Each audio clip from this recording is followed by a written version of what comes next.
Halo permisa, berjumpa lagi dengan kami di One News Internasional TV One Newscom. Qatar berjanji membalas serangan udara Israel ke gedung-gedung di Doha yang diklaim menargetkan pemimpin Hamas. 4 negara Arab, Arab Saudi, Uni Emirat Arab, Kuwait, dan Yordania menyatakan dukungan penuh untuk Qatar.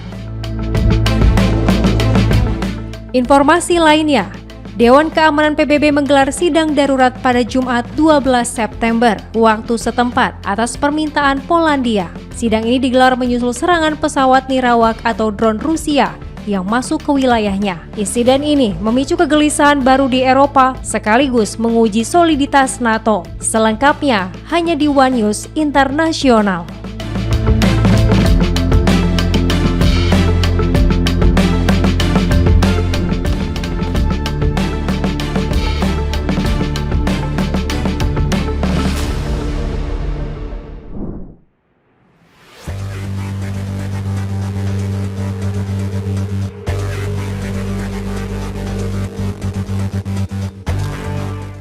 Rusia dan Belarus menggelar latihan militer gabungan ZEPET 2025 yang telah memasuki hari kedua dengan agenda latihan mencakup simulasi penggunaan senjata nuklir taktis, penerbangan jet MiG-31 dengan rudal hipersonik Kinzhal, serta uji coba sistem rudal pantai Bastion di Laut Barents.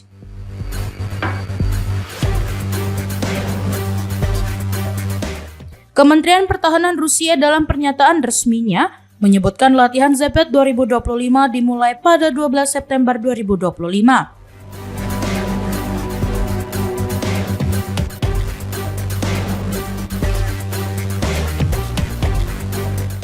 Sejumlah skenario disiapkan untuk meningkatkan kesiapsiagaan pasukan gabungan, termasuk simulasi penggunaan senjata nuklir non-strategis atau taktis sebagai respon terhadap ancaman eksternal.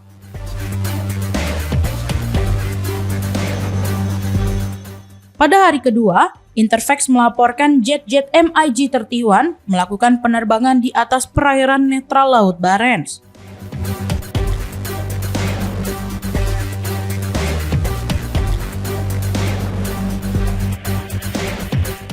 Salah satu pesawat terlihat membawa rudal hipersonik Kinzhal dan bermanuver selama beberapa jam.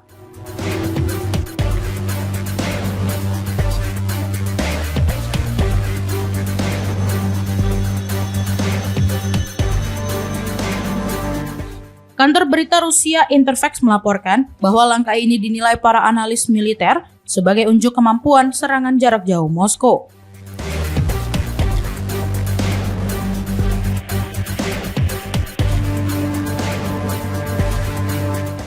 Selain itu, Kementerian Pertahanan Rusia menyebut unit pertahanan pantai mengerahkan sistem Bastion dan menembakkan rudal jelajah P-800 Onyx ke target simulasi di laut.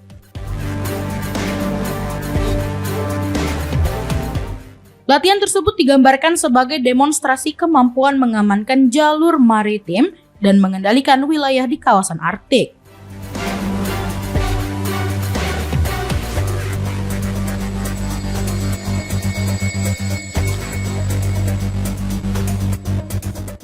Latihan ZEPET 2025 berlangsung di tengah meningkatnya ketegangan dengan negara-negara NATO.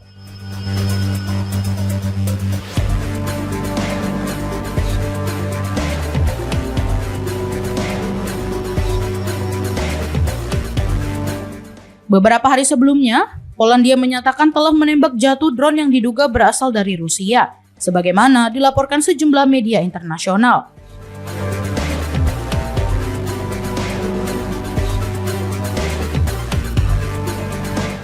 Menanggapi hal itu, Kementerian Pertahanan Rusia menegaskan latihan ZEPET 2025 bersifat defensif dan membantah tudingan Barat bahwa skenario yang dijalankan berorientasi pada serangan nuklir.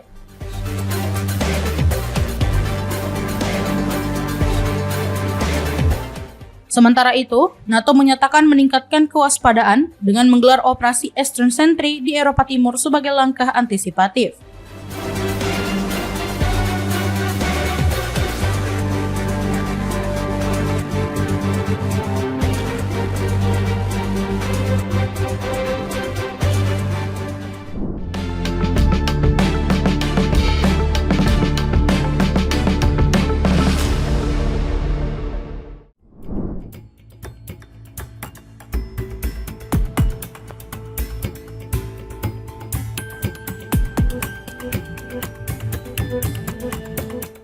Qatar berjanji membalas serangan udara Israel ke gedung-gedung di Doha yang diklaim menargetkan pemimpin Hamas.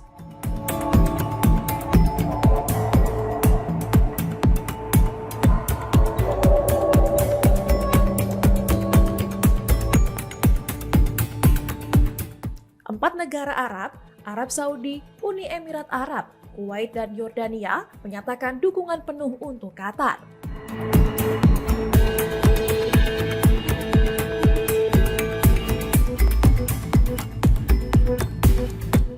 Bentuk pembalasan belum tentu militer, kemungkinan besar berupa langkah ekonomi seperti membekukan proyek investasi terkait Israel.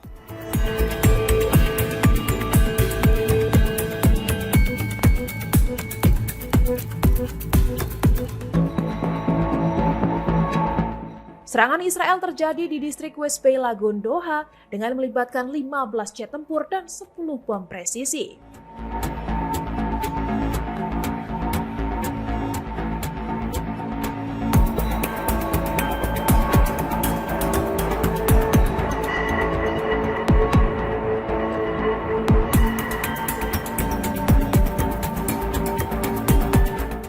Target serangan adalah pemimpin Hamas di Doha, termasuk Khalil Al-Hayya dan Khaled Maisal, namun korban tewas 6 orang. Sebagian besar anggota Hamas berpangkat rendah.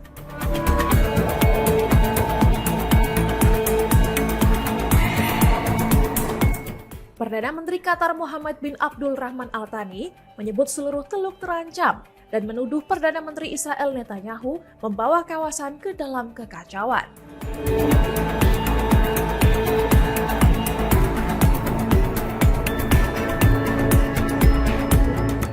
Arab Saudi menegaskan siap mendukung Qatar dengan seluruh kapabilitasnya, menekankan posisi Riyadh sebagai kekuatan terbesar di Teluk.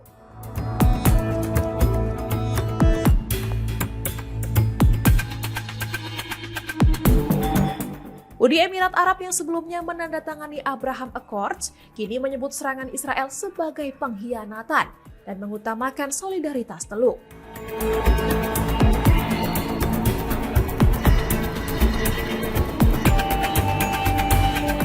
Kuwait mengutuk keras Israel, menegaskan serangan Qatar sebagai simbol perlawanan terhadap pelanggaran hukum internasional.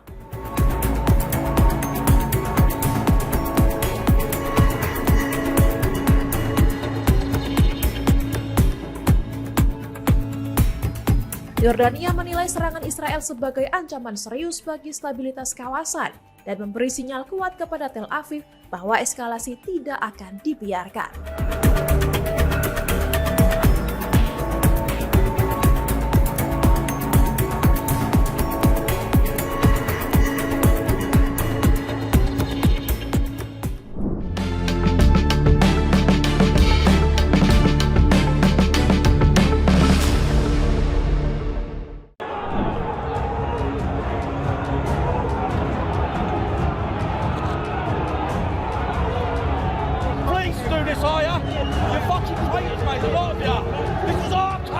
Aksi besar-besaran kelompok anti-imigrasi United Kingdom memicu ketegangan dengan polisi di pusat kota London pada Sabtu, 13 September 2025. Unjuk rasa ini disebut sebagai salah satu demonstrasi sayap kanan terbesar dalam sejarah modern Inggris.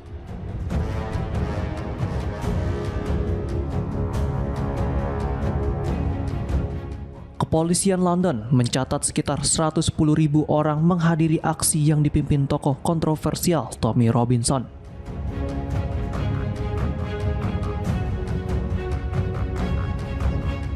Mereka dipisahkan dari aksi tandingan Stand Up to Racism yang diikuti sekitar 5.000 demonstran.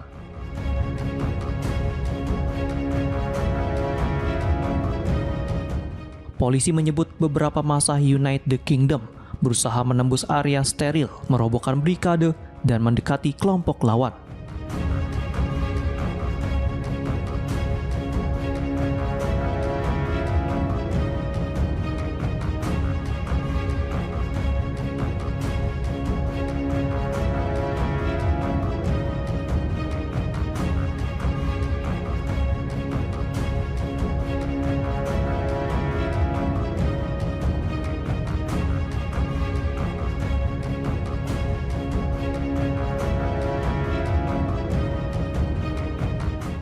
sejumlah petugas dilaporkan mengalami serangan, sehingga aparat menambah personil dengan perlengkapan pelindung serta dukungan kuda polisi.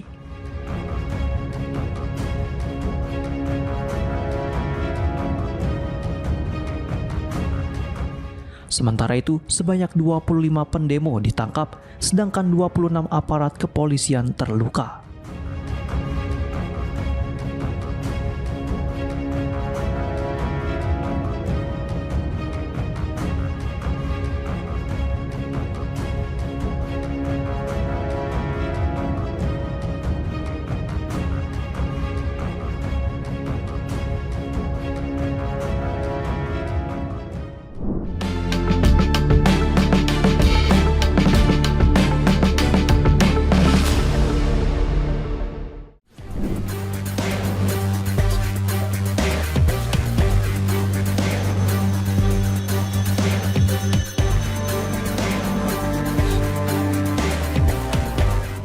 NATO mengumumkan latihan militer yang bertajuk Penjaga Timur untuk memperkuat pertahanan sisi timurnya.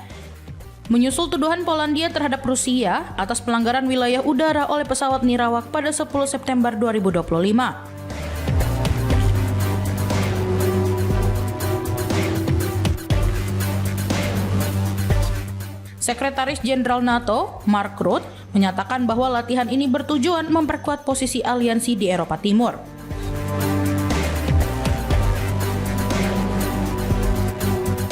Latihan dijadwalkan berlangsung dalam beberapa hari mendatang dengan partisipasi Denmark, Prancis, Jerman, dan Inggris.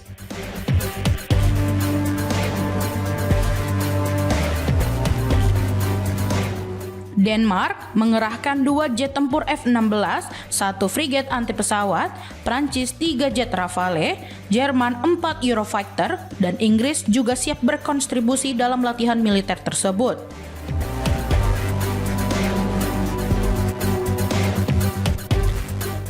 Sebelumnya, Polandia melaporkan setidaknya 19 pelanggaran wilayah udara oleh drone Rusia, dengan 4 diantaranya berhasil ditembak jatuh. Beberapa kerusakan di darat dilaporkan, namun tidak ada korban jiwa.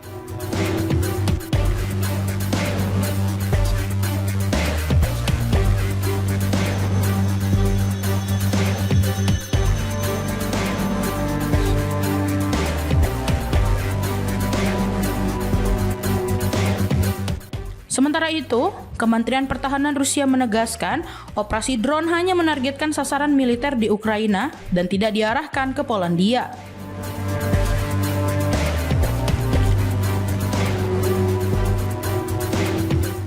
Mereka menambahkan jangkauan maksimum drone yang diduga melintasi perbatasan Polandia kurang dari 700 km dan menyatakan kesediaan untuk konsultasi dengan pihak Polandia.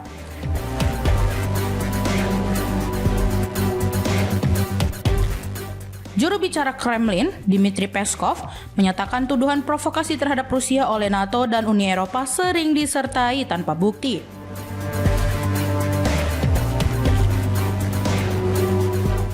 Peskov menegaskan Moskow tidak pernah mengancam negara manapun dan menyalahkan NATO atas penempatan infrastruktur militernya di perbatasan Rusia yang menurutnya lebih mencerminkan konfrontasi ketimbang perdamaian.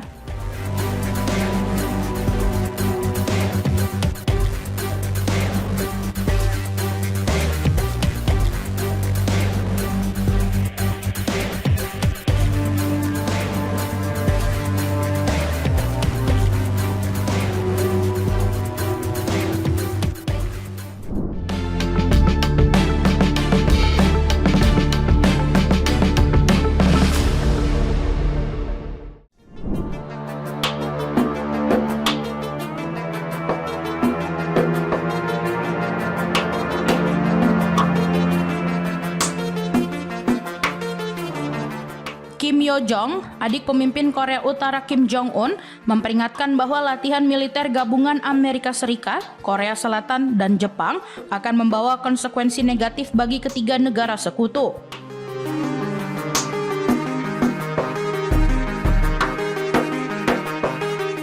Pernyataan itu disampaikan melalui kantor berita KCNA pada Minggu 14 September, sehari sebelum sekutu memulai rangkaian latihan tahunan di sekitar semenanjung Korea.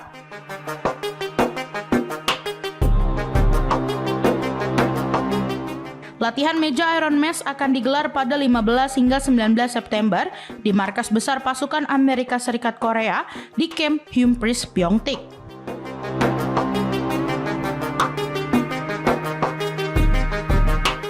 Fokusnya adalah integrasi aset nuklir Washington dengan kemampuan konvensional Seoul. Sebagai bagian dari pedoman Nuclear Consultative Group yang lahir dari pertemuan puncak Amerika Serikat Korea Selatan pada 2023.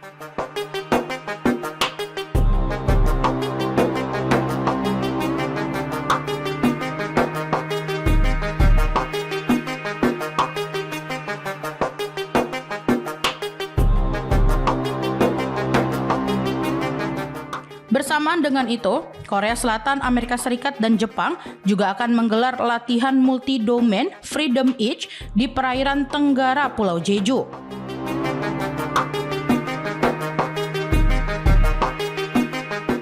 Manuver ini bertujuan meningkatkan kemampuan udara, laut, dan cyber dalam menghadapi ancaman rudal serta nuklir Korea Utara.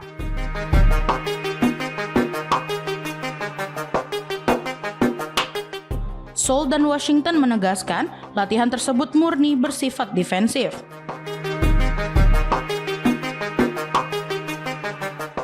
Namun Pyongyang menilai manuver itu sebagai persiapan invasi. Tak hanya itu, Kim Yo Jong menegaskan unjuk kekuatan semacam ini hanya akan memperburuk ketegangan dan mengancam stabilitas kawasan.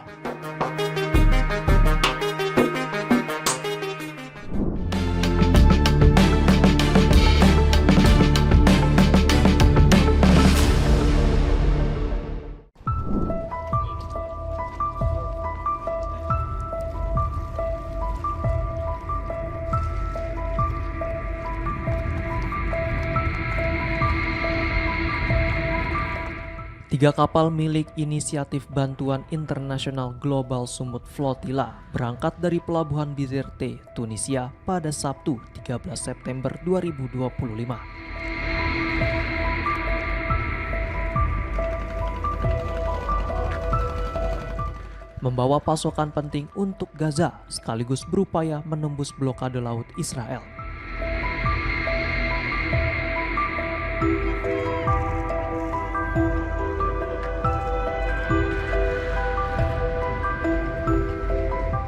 Sejumlah aktivis di kapal Marinette melambaikan tangan saat pelayaran dimulai, sementara kelompok lain mengibarkan bendera Aljazair dan Polandia.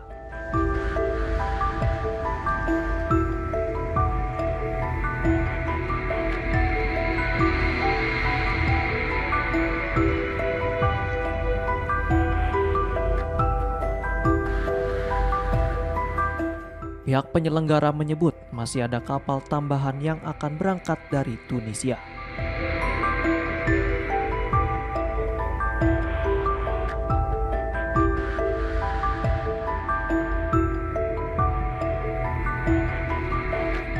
Keterlambatan keberangkatan disebut akibat cuaca buruk dan kendala logistik.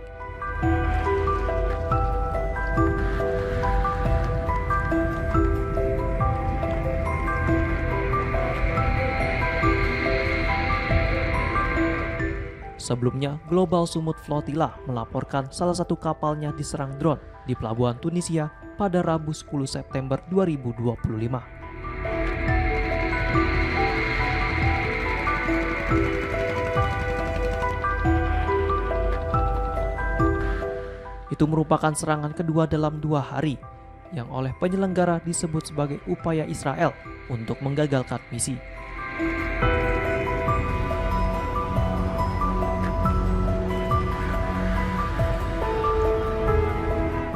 Militer Israel belum memberikan komentar terkait tuduhan tersebut.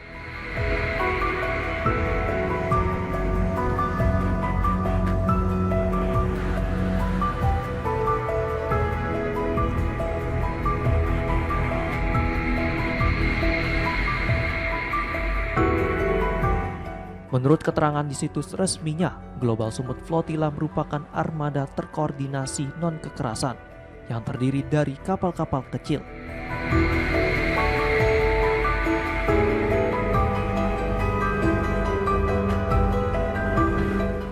dari berbagai pelabuhan di Mediterania dengan tujuan menembus blokade ilegal Israel di Gaza.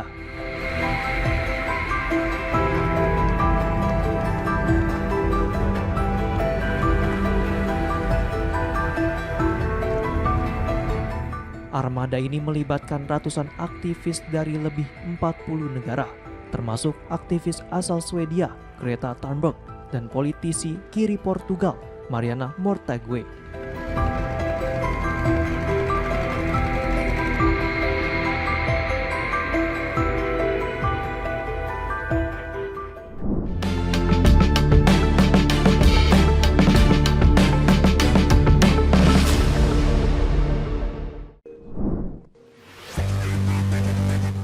A briefing and Mr. President, excellent. Such incidents happened before, but this time Dewan Keamanan PBB menggelar sidang darurat pada Jumat 12 September 2025 waktu setempat atas permintaan Polandia.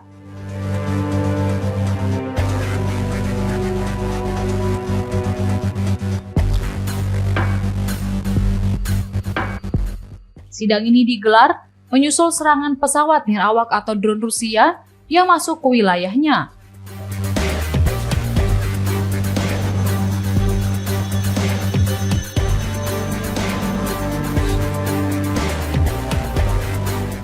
Akibat insiden ini memicu kegelisahan baru di Eropa, sekaligus menguji soliditas NATO.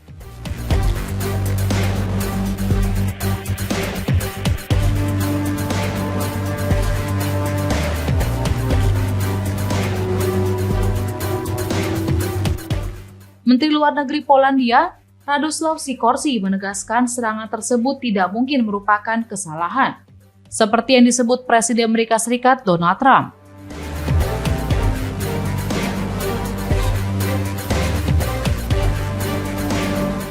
Serpihan drone ditemukan hingga 300 mil ke dalam wilayah Polandia yang merupakan anggota NATO.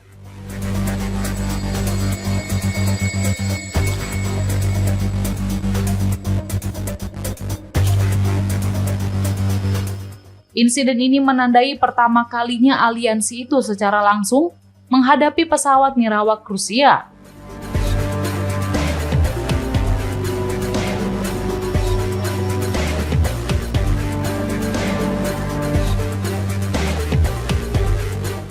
Sikorski bersama Menteri Luar Negeri Ukraina dan Lituania menyebut serangan ini sebagai provokasi yang disengaja dan terkoordinasi.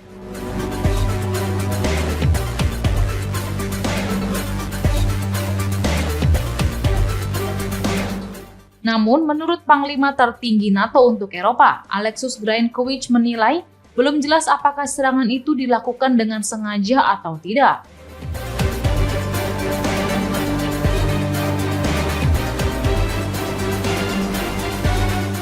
Sementara itu, beberapa negara Eropa langsung memanggil duta besar Rusia.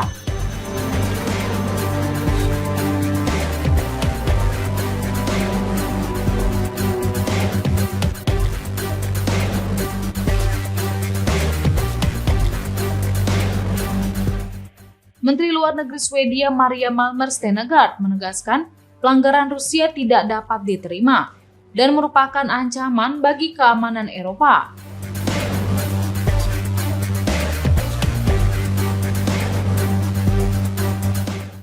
Kanselir Jerman bahkan berjanji meningkatkan dukungan militer, termasuk menggandakan jumlah jet tempur dalam misi pengawasan NATO di timur Eropa.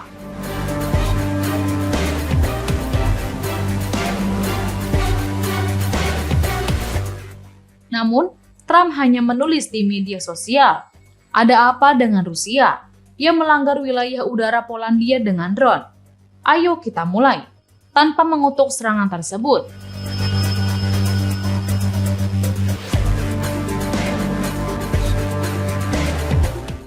Di sisi lain, Perdana Menteri Polandia Donald Tusk memperingatkan bahwa serangan tersebut menempatkan negaranya pada risiko perang terbesar sejak Perang Dunia II.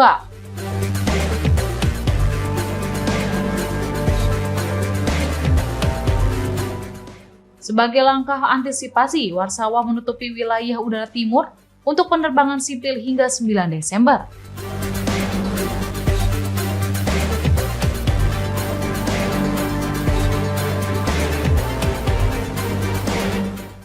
Polandia juga mempercepat modernisasi militer, termasuk menanti pengiriman jet tempur F-35 dari Amerika Serikat pada tahun depan.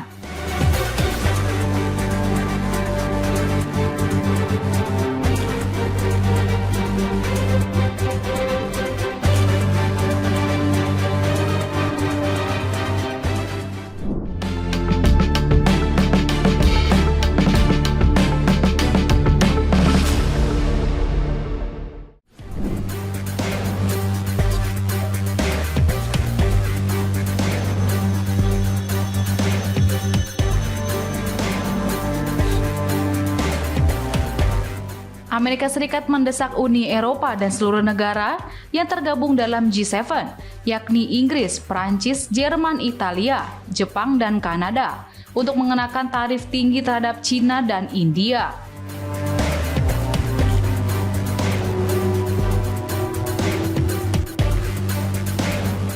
Hal ini sebagai pemberian sanksi lebih lanjut terhadap Rusia atas perang melawan Ukraina.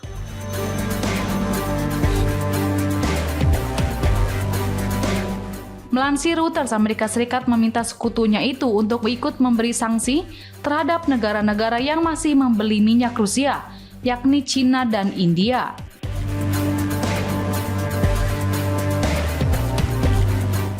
Pasalnya, menurut negeri paman Sam itu, pembelian minyak memungkinkan Rusia memiliki pendanaan untuk terus melakukan penyerangan ke Ukraina.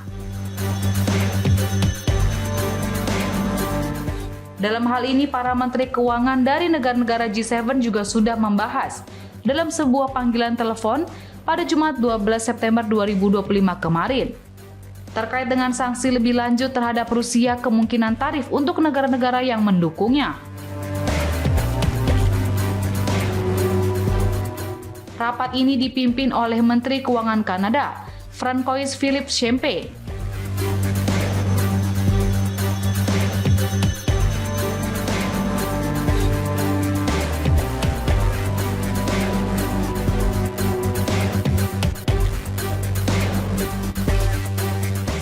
Sementara itu, Menteri Keuangan Amerika Serikat Scott Bessent mengatakan kepada para Menteri Keuangan selama rapat panggilan tersebut bahwa mereka harus bergabung dengan Amerika Serikat dalam mengenakan tarif pada negara-negara yang membeli minyak dari Rusia.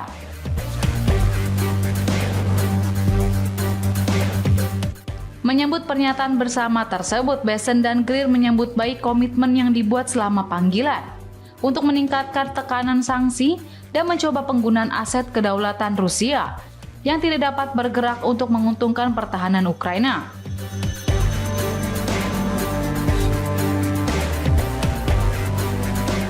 Sebagai informasi, Presiden Donald Trump sebelumnya telah mengenakan tarif tambahan sebesar 25% pada impor dari India untuk menekan negara itu agar tidak lagi membeli minyak mentah Rusia.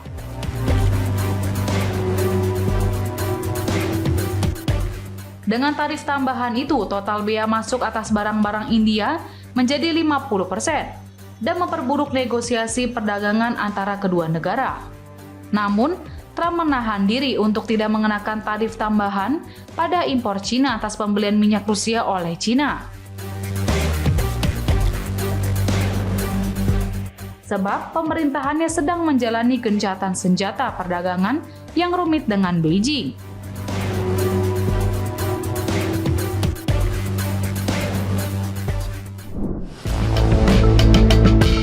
Demikian informasi yang dapat kami sampaikan, Permisa. Terima kasih telah bergabung bersama kami. Sampai jumpa di One News Internasional berikutnya. Setiap pukul 8 malam hanya di kanal YouTube TV One News.com.